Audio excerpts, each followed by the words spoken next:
মালিক বলেন, আমার আম্মা জান আর দুইটা মাত্র রুটি তৈয়ার করলেন, আমাকে ডাক দিলেন, ও আনাস বিন মালিক, অসন্তান চলে আসো, আমরা খানা শুরু করব। হঠাৎ করে দেখা যায় হযরত আবু তালহা রাদিয়াল্লাহু তাআলা আনহু দরজার সামনে চলে আসলেন। চোখের মধ্যে পানি দেখা যায়। জিজ্ঞাসা করা হলো, ও আবু তালহা, এইভাবে কান্না করার কারণ কি? আবু তালহার কান্নার স্পিড আরো বেড়ে গেল। স্বামী রে, কি জন্য কান্না করতেছেন সেটা একটু বলেন, আমি শুনবো। ও বিবি, আমি কান্না করার কারণ হলো আজকে আমার দয়াল নবীর চোখের মধ্যে আমি পানি দেখেছি। বড় করে বলেন সুবহানাল্লাহ। তার মানে আমার নবী কান্না করতেছেন। সাহাবা ইকরাম নবীর কদম মুবারকে প্রায় 70 থেকে 80 জন সাহাবীর চোখে পানি, সবাই ক্ষুধার্ত। আমার নবীর কদম ধরে ফেললেন, নবী রে নবী, আমাদেরকে একটু খানার ব্যবস্থা করে দাও। ও বিবি, রসুলের খান্না মুবারক দেখে আমি চলে আসলাম, আমার বাড়িতে কোনো খানার ব্যবস্থা আছে কি নাই? অস্বামী, খানার ব্যবস্থা নাই, সেরেপ মাত্র 2টা রুটি বানাইলাম। ও স্বামী, আজকে যদি বড় লোক হইতাম, তোমার কাছে যদি টাকা থাকতো, আমার নবীকে দাওয়াত দিতাম, মেহমানদারি করতাম। হযরতে আবু তালহা রাদিয়াল্লাহু তাআলা আনহু বলতে লাগলেন, ও বিবি, আমারও সেম আশা আরজু, আজকে যদি আমি বড় লোক হতাম, আমার মদিনার রসুলকে মেহমানদারি করতাম, 80 জন সাহাবা ইকরামকে আপ্যায়ন করতাম। ও বিবি, আমি কোথায় যাব? আমার নবীর চোখের পানি দেখলে মনকে আর বুঝাতে পারি না। উনি যখন সরে গেলেন, হযরত উম্মে সুলাইম আনাস ইবনে মালিককে ডাক দিয়ে বললেন, ও ছেলে, আমার নবীর নূরানি কদম মুবারকে যাও, আমার নবীকে বলবে আজকে আমাদের বাড়িতে নবীর দাওয়াত। বড় করে বলেন সুবহানাল্লাহ। আজ আরো বাড়ির মেয়েদের আর নবীর দাওয়াত দিই, আর নবীর দাওয়াত দিয়ে বলে হইনি নবীর কাছে যাও। আনাস ইবনে মালিক আমার নবীর কদম মুবারকে চলে আসলেন। হযরত আবু তালহাকে দেখা যায়। আবু তালহা, আমার আম্মা বলেছেন আমার নবী এবং 80 জন সাহাবী সবাইকে দাওয়াত দিয়েছেন আমার বাড়িতে যাওয়ার জন্য বলেন। হযরত আবু তালহা আশ্চর্য হয়ে গেলেন, সেরেপ মাত্র 2টা রুটি আর কোনো খানার ব্যবস্থা দেখি নাই, এতজন সাহাবী আমার নবীর সাথে যাবে, কিভাবে আপ্যায়ন করব? আমরা তো লজ্জিত হয়ে যাব। চিন্তা করে করে আমার নবীকে বলতে লাগলেন, নবী, ও হায়াতুন নবী, জিন্দা নবী, ও নূরুন নবী, আমার বিবি হযরত উম্মে সুলাইম আপনাকে দাওয়াত করেছেন।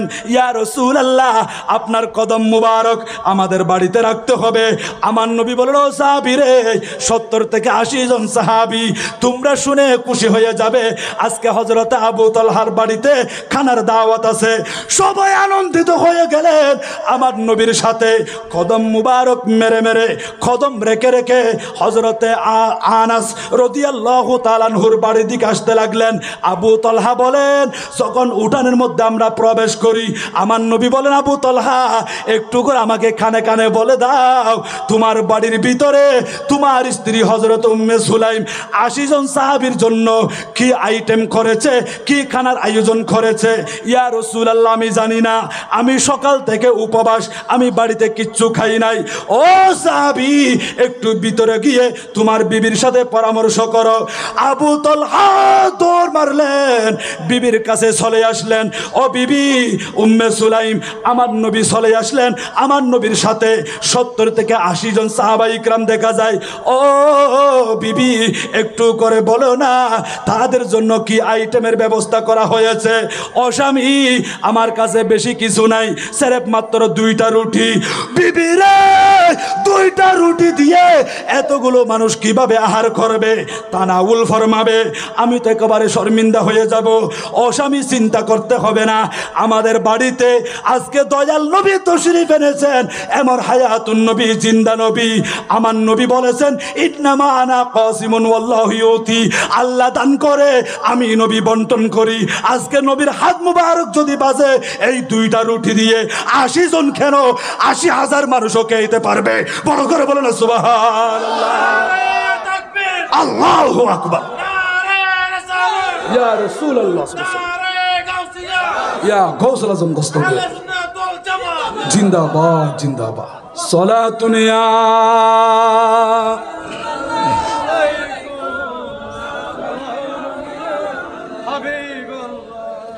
স্বপ্ন নামের বাগানে কত ফুল ফুটে, নবীজিকে দেওয়ার থরে বেকুল হয়ে উঠে। বড় করব না সুবহানাল্লাহ। স্বপ্ন নামের বাগানে কত ফুল ফুটে, নবীজিকে দেওয়ার থরে বেকুল হয়ে ওঠে। উম্মত আমি নবীর প্রেমে, উম্মত আমি নবীর প্রেমে হয়েছি পাগল। আমার ঘরে দয়াল নবী কবে আসবে বল, আমার ঘরে দয়াল নবী কবে আসবে বল। বলে রে আকাশ বল, বলে রে বাতাস বল, আমার ঘরে দয়াল নবী কবে আসবে বল, আমার ঘরে দয়াল নবী কবে আসবে বল। সালাতুন ইয়া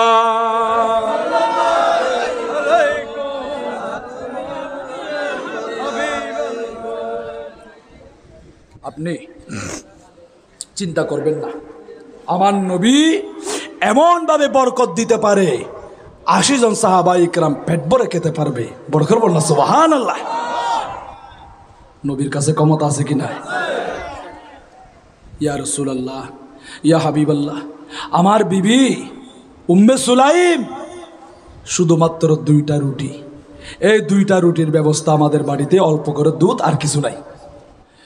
আমার নবী বলেন, আবু তলহা আওয়াজ একটু ছোট হয়ে গেছে কেন?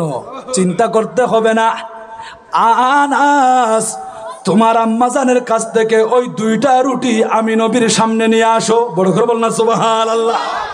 আমার নবীর সামনে নিয়ে আসা হলো। আমার নবী বলেন, উম্মে সুলাইম তোমার নিয়ত কি, তোমার উদ্দেশ্য কি? বাবা ওনারা মাহফিল ফরন্দে উজুত্তানারা দাওয়াত দন্দে বাড়ির মেয়েদের মিলাদ ফরাইতে লাগন, খতমে গৌসিয়া ফরাইতে লাগন, খতমে বুখারি ফরাইতে লাগন, খতমে কোরআন ফরাইতে লাগন। এই মেয়েদের একটা নিয়ত উদ্দেশ্য আছে না নাই? উদ্দেশ্য আছে কি নাই? আছে। ও উম্মে সুলাইম তোমার উদ্দেশ্য কি, তোমার নিয়ত কি? সাহাবা ইকরামদের আকীদা দেখেন। তখন হযরতে উম্মে সুলাইম বলতে লাগলেন, ক্বালাত আল্লাহু ওয়া রাসূলুহু আ'লাম। ইয়া রাসূলুল্লাহ, আমি জুবান দিয়ে বলতে হবে না, আমার অন্তরে কি নিয়ত, আমার উদ্দেশ্য কি, সেটা তো আল্লাহ এবং আল্লাহর রাসূল ভালো করে জানেন। বড় করে বলেন সুবহানাল্লাহ। বানানো কথা নয়। আপনি হাফেজ ইমাম জালালউদ্দিন সুয়ুতির কিতাব আল খাসাইসুল কুবরা খুলেন, সেখানে আসতেছে ক্বালাত আল্লাহু ওয়া রাসূলুহু আ'লাম। ইয়া রাসূলুল্লাহ, আপনি তো ভালো করে জানেন, আমার থেকে বলতে হবে না, আমার নিয়ত কি, আমার উদ্দেশ্য কি, সেটা তো আপনি রাসূল জানেন। বড় করে বললেন সুবহানাল্লাহ। আমার নবী আর দেরি করলেন না। ও উম্মে সুলাইম, আচ্ছা ঠিক আছে। আমার নবী তখন হাত মুবারক ওই 2টা রুটির মাঝখানে রাখলেন, এইভাবে আঙ্গুল একটু ফাঁক ফাঁক করে রাখলেন।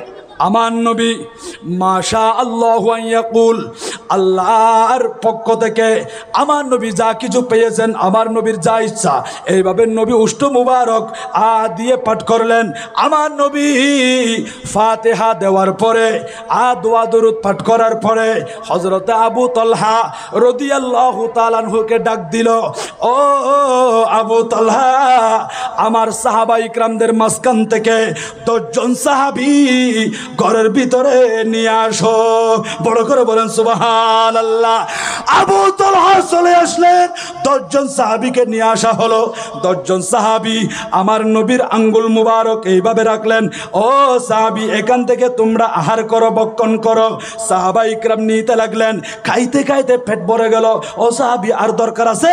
ইয়া রাসূলুল্লাহ, দরকার নাই, আমাদের পেট ভরে গেছে, আমরা তৃপ্তি সহকারে খাইলাম। ইয়া রাসূলুল্লাহ, আল্লাহর দরবারে শুকরিয়া আদায় করতেছি, আলহামদুলিল্লাহ। এইরকম বলে চলে আসলো। আবার 10 জন বাড়ির ভিতরে আসলেন, ও সাহাবা তোমরা এখান থেকে আহার করো। এইভাবে খাইতে খাইতে আকালাল কওমু কুল্লুহুম ওয়াশাবিউ, সবাই পেট ভরে খেলেন। আমার নবী বলেন 70 থেকে 80 জন সাহাবী সবাই পেট ভরে খাওয়ার পরে, ও উম্মে সুলাইম, আনাস ইবনে মালিক, আবু তালহা, তোমরা যারা ফ্যামিলি সদস্য আছো আমার সামনে চলে আসো। আমার নবীও সেখান থেকে তানাউল ফরমালেন। ওয়া কালা রাসূলুল্লাহি সাল্লাল্লাহু আলাইহি ওয়াসাল্লামা ওয়া আহলুল বাইত, আমার নবী উম্মে সুলাইমকে বলতে লাগলেন, তুমিও খাও, আবু তালহা তুমিও খাও, আনাস ইবনে মালিক তুমিও খাও। সবাই পেট ভরে খেলেন। আমার নবীও তানাউল ফরমালেন। আরো খানা বেঁচে গেল। অনেক বরকত আল্লাহ পাক রব্বুল আলামিন দান করেছেন। ইয়া রাসূলুল্লাহ, ইয়া হাবিবাল্লাহ, 2টা রুটির থেকে আমরাও খেয়েছি, 80 জন সাহাবা খেয়েছে। ইয়া রাসূলুল্লাহ, এখনো পর্যন্ত খানা অবশিষ্ট দেখা যায়। আমার নবী বলেন, ওয়া আফদালু মা বালাগা জিরানাহুম, তোমার আশেপাশে যারা প্রতিবেশী আছে তাদেরকে খাওয়ান, তাদেরকে খানার ব্যবস্থা করে দাও। আশেপাশে যারা বসবাস করে ওই প্রতিবেশীদেরকে খানার আয়োজন করা হলো, তাদেরকে খানার পরিবেশন করা হলো। আরো খানা বেঁচে গেল। ইয়া রাসূলুল্লাহ, আরো অনেক খানা দেখা যায়। আমার নবী বলেন, আমরা চলে যাব, তোমাদের যতদিন মন চাই তোমরা খেতে পারবে, মানুষদেরকেও খাওয়াতে পারবে। বড় করে বলেন সুবহানাল্লাহ। আনাস ইবনে মালিক বলেন, তোমরা নবীকে চিনোনি, আমি আনাস ইবনে মালিক আমার নবীকে চিনতে পেরেছি। আমার নবীর কদম মুবারকে 1 বছর ন 2 বছর ন 10টি বছর নবীর খেদমত করেছি। কেমন নবী! আমার রাসূল একদিন ডাক দিয়ে বলে, আনাস ইবনে মালিক ধরো ধরো। আমার নবী একটা মিন্দিল, একটা রুমাল হযরত আনাস ইবনে মালিকের হাতের মধ্যে তুলে দিলেন। নবী গো, এই মিন্দিল রুমাল কোত্থেকে? ইয়া রাসূলুল্লাহ, এই রুমাল আমি রাখবো? হ্যাঁ তুমি রাখবে। এই রুমাল দিয়ে আমি চেহারা মুছেছি, এই চেহারার মধ্যে মালিশ করেছি। এমন বরকত মণ্ডিত ওই মিন্দিল রুমাল আনাস ইবনে মালিকের হাতের মধ্যে তুলে দিয়েছেন। আনাস ইবনে মালিক বলেন, আমার কাছে আমার নবীর রুমাল মুবারক আছে। আজকে ও বহদ্দার হাটের কাঁচা বাজারের ব্যবসায়ী ভাইয়েরা, কমিটির ভাইয়েরা, আমার মুরব্বী বাবারা, যুবক ভাইয়েরা, পর্দানসীন মা খালা মা বোন, গভীর মনোযোগ দিয়ে শ্রবণ করেন। আপনারা কাপড় পরিধান করেছেন, আপনাদের কাপড়ের মধ্যে যদি ময়লা হয়ে যায়, কাপড় যদি ছাতা যুক্ত হয়ে যায়, ময়লা যুক্ত হয়ে যায়, এইগুলো পরিষ্কার করার জন্য পানির দরকার আছে, আর সাবানের দরকার আছে। আনাস ইবনে মালিক বলেন, আমার নবীর চেহারা মুবারকের মধ্যে বেজেছে এমন একটা রুমাল আমি আনাস ইবনে মালিককে যখন দান করা হলো, ওই রুমাল যদি কালো হয়ে যায়, একটু ময়লা যুক্ত হয়ে যায়, পানি লাগে না, পানির কাছে যেতে হয় না, সাবানের দরকার নাই, পানির দরকার নাই। ও আনাস ইবনে মালিক, সেটা তুমি কিভাবে পরিষ্কার করো? ও দুনিয়ার মানুষ রে, এই রুমাল যখন ময়লা যুক্ত হয়ে যায়, আমি আর দেরি করি না, চুলার মধ্যে দাউ দাউ করে আগুন জ্বলতেছে, ওই আগুনের মধ্যে ফেলে দিলে, আগুনের মধ্যে নিক্ষেপ করলে, ওই আগুন থেকে যখন আমি রুমালটা এইভাবে বের করব, ফাখরিজা আবিয়াদুন কান্নাহুল লাবান, মুহূর্তের ভিতরে ওই কাপড় ক্লিন হয়ে যায়, পরিষ্কার হয়ে যায়, সাদা হয়ে ওই আগুনের চুলার থেকে বের হয়। বড় করে বলেন সুবহানাল্লাহ। আল্লাহু আকবার। ইয়া রাসূলুল্লাহ সাল্লাল্লাহু আলাইহি ওয়াসাল্লাম, ইয়া গৌসুল আজম দস্তগীর, জিন্দাবাদ জিন্দাবাদ জিন্দাবাদ জিন্দাবাদ। মারহাবা ইয়া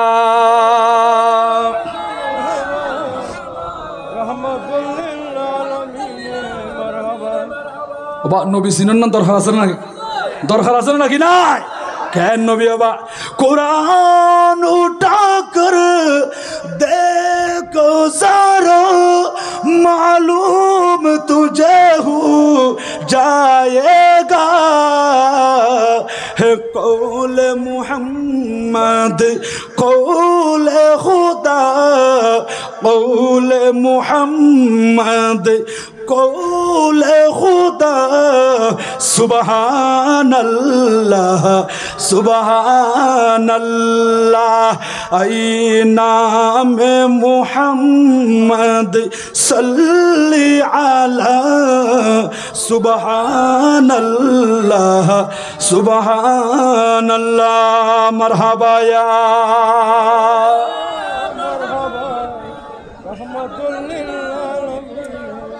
হে কৌল খুদাই জিনু বশর ইন্না আতয়না कल कौसर रब ने जो दिया कसरत से दिया सुबहान अल्लाह सुबहान अल्लाह आई नाम मुहम्मद सल्ली अला सुबहान अल्लाह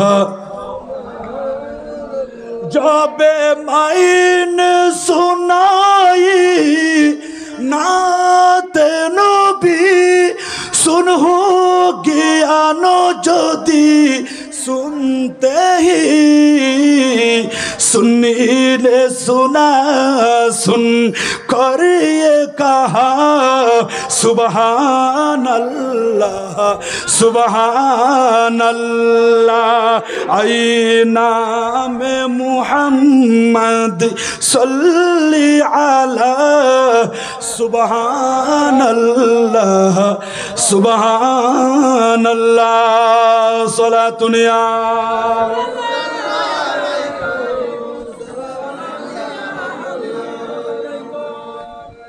আল্লাহ আমাদেরকে বুঝার সঠিক সমঝ দান করুক জোরে বলি আমিন ইয়া রাসূলুল্লাহ এত বরকত আমার নবীর হাতের মধ্যে যেটা স্পর্শ হবে টাচ হবে সেটা কোনোদিন আগুনে ছাই করতে পারবে না আগুনে জ্বালাতে পারবে না ও আনাস ইবনে মালিক এই রুমাল আগুনে দেওয়ার পরে সেখান থেকে যখন বাইর করলেন ফাখুরিজা আবিয়াদুন কান্নাহুল লাবান একেবারে লবণের মতো দুধের মতো সাদা হয়ে গেছে পরিষ্কার হয়ে গেছে তার কারণ কি আনাস ইবনে মালিক জবাব দিতে লাগলেন ক্বালা হাযা মিনদিলুন রাসূলুল্লাহ সাল্লাল্লাহু আলাইহি ওয়াসাল্লাম ইয়ামসাহু ওয়াজহু ও দুনিয়ার মানুষ এই রুমাল দিয়ে আমার নবীর চেহারা মুবারক মোছা হয়েছে আমার নবীর শরীর মুবারকে টাচ হওয়ার কারণে এই রুমাল দুনিয়ার আগুন নয় জাহান্নামের আগুন পর্যন্ত পড়তে পারবে না জ্বালাতে পারবে না এবার চিন্তা করেন আজকের মাহফিলের জন্য যারা টাকা পয়সা দিয়েছেন আরামের বিছানা হারাম করে ব্যবসা বাণিজ্য বন্ধ করে আমার মুরব্বী বাবারা যুবক ভাইয়েরা ও পর্দানশীল মা খালা মা বোন আজকের মাহফিলে যারা শরীক হয়েছেন যারা শ্রবণ করতেছেন নবীর মাহফিলকে যারা মুহাব্বত করেন যারা নবীর সাথে সম্পর্ক রেখেছেন আপনাদেরকেও দুনিয়ার আগুন দূরের কথা জাহান্নামের আগুন পর্যন্ত পড়তে পারবে না বড় করে বলেন সুবহানাল্লাহ কারণ নবীর সাথে সম্পর্ক রাখতে পারলে নবীর উসিলায় আমাদেরকে আমার আল্লাহ মাফ করে দেবেন আমাদেরকে জান্নাত দান করবেন আমার নবী উম্মতের জন্য কান্না করতেছেন এখনো পর্যন্ত আল্লাহ আমার উম্মতগুলোকে মাফ করে দাও জান্নাতি বানিয়ে দাও একেবারে তাফসীরে জালালাইন শরীফ খুলেন আমার নবী দুনিয়ার থেকে পর্দা করার পরে 3 দিন পর্যন্ত হয়ে গেছে একজন আরবি মানুষ খবর পেল আমার নবী দুনিয়া থেকে পর্দা করেছেন রওজা মুবারকে আরাম করতেছেন উনি খবর পেয়ে চোখের পানি ছেড়ে দিয়ে দৌড়ে দৌড়ে চলে আসলেন ইয়া রাসূলুল্লাহ ইয়া হাবিবাল্লাহ আমি গুনাহগার আমি গুনাহ করেছি পাপ করেছি নবী রে নবী আমরা গুনাহ করার করার পরে আপনার দরবারে আসলে আপনি নবীর জুবান দিয়ে একটু সুপারিশ করলে আল্লাহ পাক রব্বুল আলামিন তওবা কবুল করে নাই, আমাদেরকে মাফ করে দেন। আল্লাহ আজকে তো নবী নাই, আমি কোথায় যাব? শেষ পর্যন্ত হঠাৎ করে একটা কোরআন শরীফের আয়াত ওনার চোখের সামনে ভেসে উঠল। আল্লাহ বলেন ওয়ালাউ আন্নাহুম ইযলামু আনফুসাহুম জাউকা ফাস্তাগফিরুল্লাহ ওয়াস্তাগফার লাহুমুর রাসূলু লাওয়াজাদুল্লাহ তাওয়াবার রহিমা। আল্লাহ বলেন বান্দারে, যখন তোমরা নিজের নফসের উপর জুলুম করবে, অর্থাৎ তোমরা যখন গুনাহ করে বসবে, ডানে বামে না গিয়ে সোজা সোজা আমার বন্ধুর দরবারে চলে যাও, নবীর কাছে চলে যাও। হুজুর আমরা তো গরিব মানুষ, বদ্দারহাট কাঁচা বাজারের মধ্যে পড়ে আছি, আমরা কিভাবে মদিনা শরীফ যাব? ও ভাই, গরিব মানুষ হলে আপনি ঘরের ভিতরে আছেন, মুশকালির জমিনে আছেন, আপনি চিটাং শহরে আছেন, আমার নবীকে উসিলা বানিয়ে আল্লাহর দরবারে ফরিয়াদ করবেন, আল্লাহ আপনার মাহবুব নবীর উসিলাই আমাকে কবুল করে নাও, আমাকে তোমার মাহবুব নবীর কাটি গোলামি হিসেবে কবুল করে নাও। এইভাবে নবীকে উসিলা বানিয়ে দোয়া করলে মুহূর্তের ভিতরে দোয়া কবুল হয়ে যাবে। তার প্রমাণ হলো এখানে জাউকা শব্দের মধ্যে কোনো শর্তারোপ করা হয় নাই, এখানে কোনো শর্ত নাই। আল্লাহ বলেন আমার বন্ধুর কাছে চলে যাও। আমার নবী দুনিয়াতে থাকাকালীন, নবী দুনিয়াতে থাকাকালীন নবীর কাছে যেতে পারবে, রসুল দুনিয়া থেকে পর্দা করার পরেও নবীর দরবারে যেতে পারবে, রওজা মুবারকে যেতে পারবে। ও মুসলমান, শুধু তাই নয়, মদিনা শরীফ যাওয়ার জন্য সম্বল নাই, তুমি যেখানে বসবাস করো সেখানেও আমার নবীকে মোহাব্বত করে করে নবীর উসিলা দিয়ে দোয়া করো। বড় করে বলেন সুবহানাল্লাহ। আল্লাহ বলেন যাউকা, আমার বন্ধুর দরবারে চলে যাও। আল্লাহ আমি ডানে বামে আর যাব না, আমার নবীর কদমে চলে যাব। ওই আরবি মানুষ চোখের পানি ছেড়ে দিয়ে আমার নবীর নূরানি রওজা মুবারকে চলে আসলেন। অনেক সাহাবায়ে কেরাম খান্নারত অবস্থায় আছে, হঠাৎ করে গরু জবে করলে, ছাগল জবে করলে, মুরগি জবাই করলে যেইভাবে জমিনের মধ্যে গড়াগড়ি করে, এইভাবে জমিনের মধ্যে গড়াগড়ি কাচ্ছে। কান্না করতে করতে আমার নবীর রওজা মুবারকের পাশে চলে আসলো। আমার নবীর রওজা মুবারক থেকে মাটি নিয়ে ওনার মাথার মধ্যে রাখলেন, এইভাবে মাথার মধ্যে মাটি মালিশ করলেন। তারপরে কেঁদে কেঁদে আমার নবীকে ডাক দিলেন, ইয়া রাসূলুল্লাহ। আল্লাহ বলতে লাগলেন কোরআন শরীফে আপনার দরবার আসার জন্য আমি নিজের নফসের উপর জুলুম করেছি, আমি গুনাহ করেছি। নবী রে নবী, একটু আমার পক্ষে সুপারিশ করেন। আপনার জুবান, আপনার পবিত্র জুবান আল্লাহর দরবারে তো কবুল, আল্লাহ পাক রব্বুল আলামিন আপনার উসিলাই আমার সুপারিশ, আমার গুনাহ মাফ করে দেবে, আমার তওবা কবুল করবে। আল্লাহ তো বলতে লাগলেন ওয়াস্তাগফির লাহুমুর রাসূল, রাসূল যদি তোমাদের জন্য ক্ষমা চায়, রাসূল যদি তোমাদের পক্ষে সুপারিশ করে, তোমাদের পক্ষ অবলম্বন করে, ইয়া রাসূলুল্লাহ আল্লাহ পাক রব্বুল আলামিনকে বলেন আল্লাহ যেন আমাকে মাফ করে দেয়। এই কথা বলে বলে কান্না করতে লাগলেন।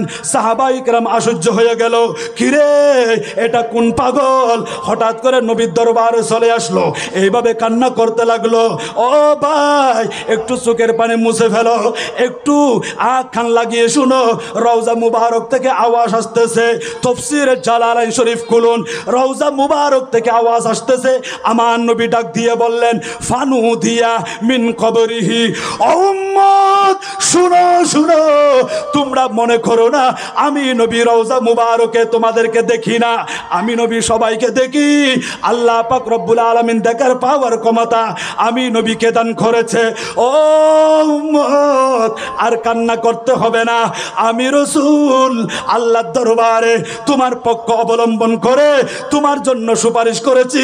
আল্লাহ পাক রব্বুল আলামিন কদ গুফিরা লাকা লাহু, তোমার গুনাহগুলো মাফ করে দিয়েছে। আমার নবীর রওজা মুবারক থেকে এই আওয়াজ যখন চলে আসলো, সাহাবায়ে কেরাম আনন্দিত হয়ে গেলেন। ওই আরবি মানুষ চোখের পানি মুছে ফেললেন। ও দুনিয়ার মানুষ, দেখো দেখো আমার হায়াতুন নবী, জিন্দা নবী এখনো পর্যন্ত রওজা মুবারকে যাওয়ার পরেও উম্মতের গুনাহ মাফ করাতে পারেন। বড় করে বলেন সুবহানাল্লাহ, আল্লাহু আকবার। ইয়া রাসূলুল্লাহ, ইয়া রাসূলুল্লাহ, জিন্দাবাদ জিন্দাবাদ। জিন্দাবাদ জিন্দাবাদ। সালাতুন ইয়া আলাইকুম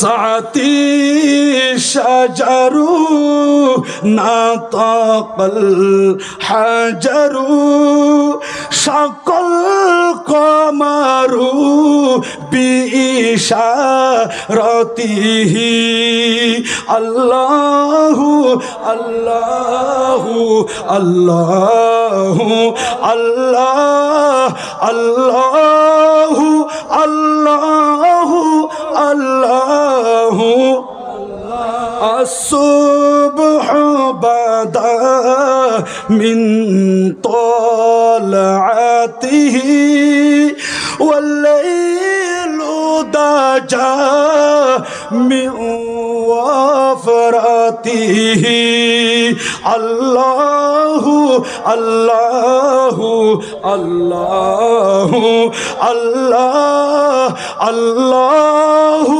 الله الله الله صلاة يا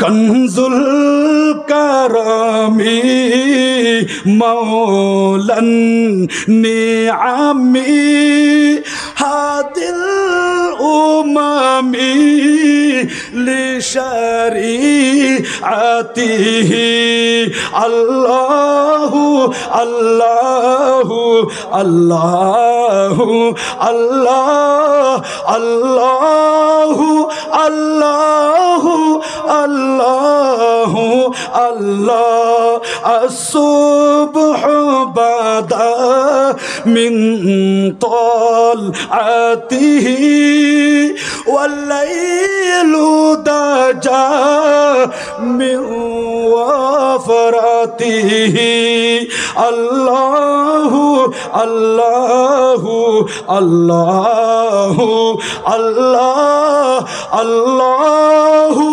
الله الله الله مرحبا يا رحمة जलवागर हो जलवाए नूर खुदा जलवागर हो या मुहम्मद मुस्तफा मरहबा या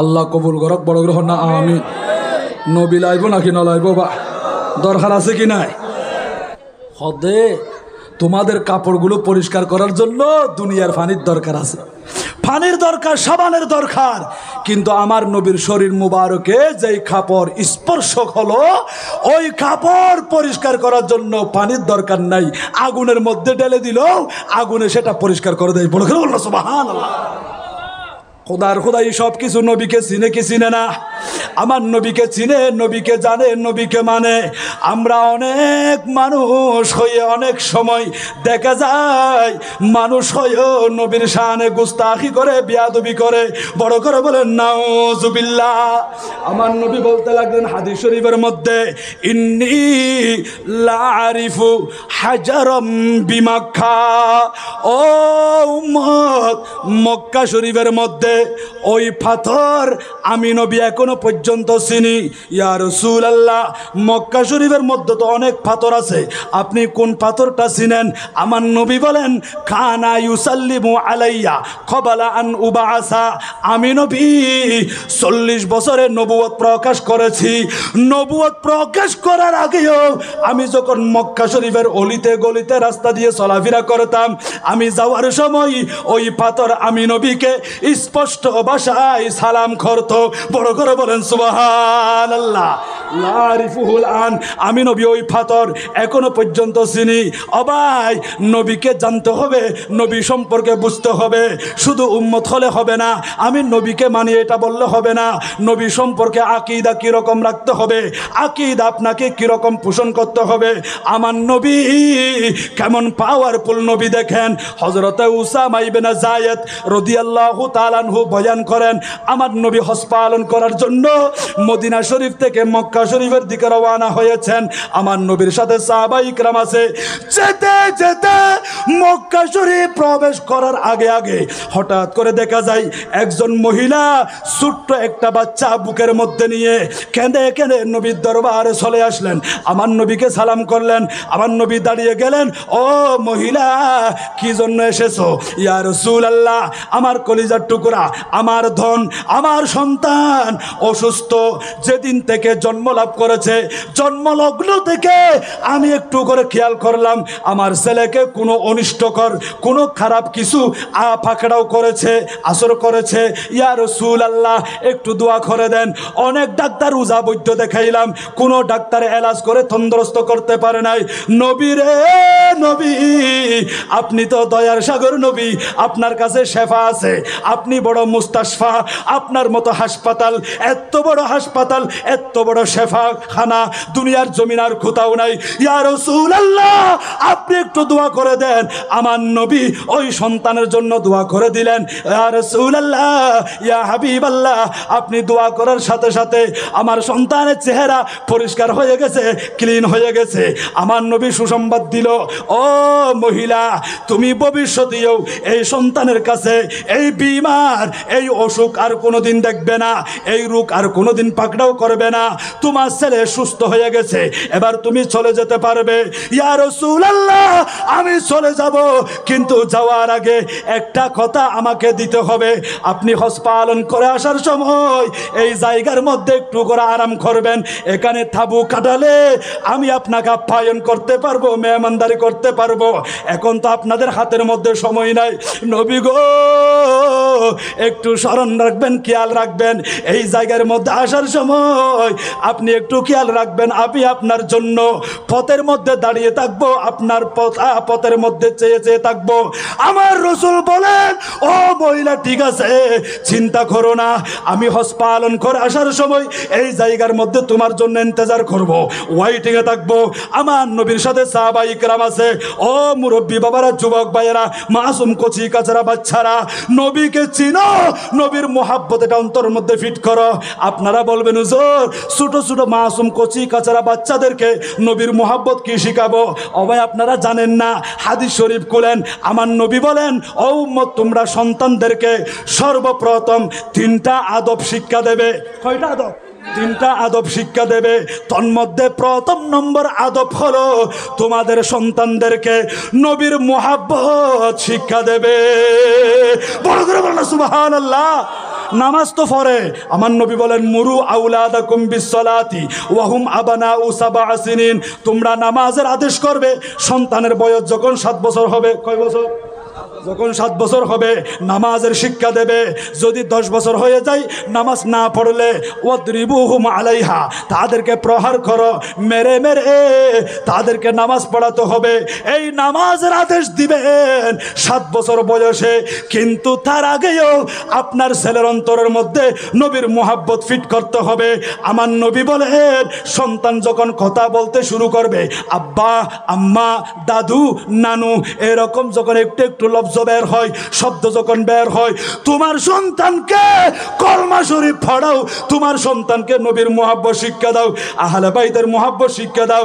যেই সন্তানের কলবের ভিতরে সর্বপ্রথম রাসূলের মুহাব্বত চলে আসবে, ওই সন্তান 7 বছর বয়সে নামাজ শিক্ষা দিলে নামাজ পড়বে, 10 বছর বয়সে মসজিদে যাবে।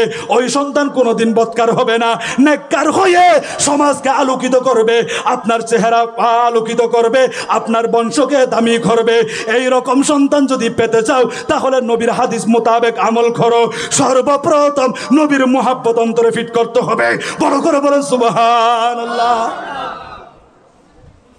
ঘ্যান করে রসুলের মহব্বত করছে, ইয়া রাসূলুল্লাহ, অনেক কিরাইবের সময় জাঙ্গাইয়ের মধ্যে অপেক্ষা করি বন্ধু, আয় অনেরে মেহমানদারি করতাম, আপ্যায়ন করতাম, আর রসুল হজ পালন করি। সাহাবায়ে ইকরামদেরকে সাথে নিয়ে মদিনা শরীফের দিকে রওনা হয়েছেন। আস্তে আস্তে ওই জায়গার মধ্যে আসার পরে আমার নবী তাশরীফ ফরমালেন। আমার নবী বলেন, ও সাহাবায়ে কেরাম, এখানে তাঁবু টাকো, এখানে আমাকে অপেক্ষা করতে হবে। হঠাৎ করে দেখা যায় ওই মহিলা খবর পেয়ে আমার নবীর জন্য একটা ছাগল ভালো করে রান্না করে নবীর কদম মুবারকে নিয়ে আসলো। বড় করে বলুন সুবহানাল্লাহ। একটা ছাগল রান্না করে বুনে ভালো করে রান্না করে আমার নবীর কদমে চলে আসলো। ইয়া রাসূলুল্লাহ, আমি ওই মহিলা, আপনি কয়েক মাস আগে হজ যাওয়ার সময় আমার সন্তানের জন্য দোয়া করেছিলেন, আমার সন্তান এখন আলহামদুলিল্লাহ পরিপূর্ণভাবে সুস্থ হয়ে গেছে। ইয়া রাসূলুল্লাহ, আমি আসলাম আপনাকে একটু আপ্যায়ন করার জন্য, মেহমানদারি করার জন্য। ও নবী, আমার পক্ষ থেকে এটা কবুল করে নেন। বড় করে বলুন সুবহানাল্লাহ। আমার নবী খুশি হয়ে গেলেন, সাহাবায়ে কেরাম সবাই খুশি। আমার নবী বলেন, ঠিক আছে ও সাহাবী, তোমরা সবাই বসো। এই রান্না এত একটা বড় ছাগল রান্না করে আমাদের কাছে চলে আসলো, এরকম মেহমানদারি, এরকম আপ্যায়ন, এটা আল্লাহ তো কবুল করবে, কারণ আমি রাসূল খুশি হয়ে গেছি। বড় করে বলুন সুবহানাল্লাহ। সবাই আমার নবীর পাশে আছে। সর্বপ্রথম আমার নবী ফাতিহা দিয়ে আমার নবী বলেন, ও সাহাবী, ছাগলের সামনের থেকে একটা পা দাও। ছাগলের সামনে দিয়ে পা আছে নাকি না? ছাগলের সামনের একটা পা আমি নবীকে দাও। সাহাবায়ে কেরাম বলেন, ওই বুনা ছাগল, রান্না করা ছাগল, কত সুন্দর করে রান্না করেছেন, ওই ছাগলের সামনের থেকে একটা পা আমার নবীর হাত মুবারকে দেওয়া হলো। আমার নবী তানাউল ফরমালেন, সাহাবায়ে কেরামদেরকে দিয়ে দিলেন, ও সাহাবী, ছাগলের সামনের থেকে আরেকটা পা দাও। বড় করে বলুন সুবহানাল্লাহ। কেমন নবী আমরা পেয়েছি, নবীকে চিনো। আমার নবী দ্বিতীয়বার বলতে লাগলেন, ছাগলের সামনের থেকে আরেকটা পা দাও। ইয়া রাসূলুল্লাহ, ধরেন, সামনের থেকে আরেকটা পা দেওয়া হলো।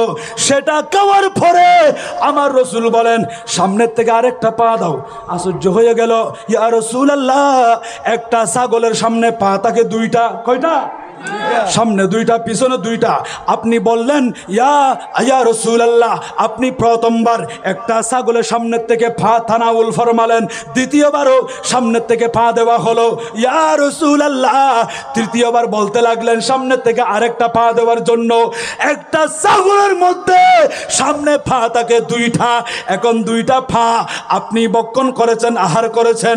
নবী রে নবী, সামনে তো আরেকটা পা না, আমি কিভাবে দেব? আমার নবী বলেন, ও সাহাবায়ে কেরাম, তোমরা এখনো পর্যন্ত আমি নবীকে চিনতে পারো নাই। আমি বলতেছি তুমি সামনের থেকে পা দাও, এই কথা তুমি উল্টা প্রশ্ন না করে যদি দিতে থাকতে, তুমি কিয়ামত পর্যন্ত যদি দুনিয়ার মধ্যে বেঁচে থাকো, আমি নবী বলতে থাকবো, তোমরা দিতে থাকবে। আমি নবীর জুবান যেটা বের হবে সেটার মধ্যে কোনো কমতি নাই, শেষ হবে না, সমাপ্ত হবে না। আল্লাহ এমন ভাবে বরকত দেবে, সামনের থেকে, ছাগলের সামনের থেকে পা দিতেই থাকবে। বড় করে বলেন সুবহানাল্লাহ। এটা শেষ হইতো না, শুধু দুইয়ার কইতো হদায় নবী কুজার তাইকুম তোমারা দিয়ে তাকিবা, শেষ হইতো না। আল্লাহ আন নবীর দোয়া মধ্যে বরকত দেন নাকি না দে? আশ্চর্য গিয়ে সাহাবায়ে কেরাম আর রাসূল হদ সাহাবী একটু করে বাইরে যাই, বাড়ির আশেপাশে একটা জায়গা দেখো, আমি নবী একটু রফে হাজতে যাব। আমার নবীর বরাত শরীফ আর রাসূল, সাহাবায়ে কেরাম দেখেছেন আমার নবী কেমন নবী। আমার নবীর বরাত শরীফ, আমার নবীর পসিনা মুবারক, আমার নবীর রক্ত মুবারক, আমার নবীর পসরাম মুবারক, আমার নবীর বরাস মুবারক, এগুলো আপনাকে চিনতে হবে। সাহাবায়ে কেরাম শুধু নবীর জন্য পাগল নয়, আমার নবীর পসিনা মুবারক পর্যন্ত নেবার জন্য, আমার নবীর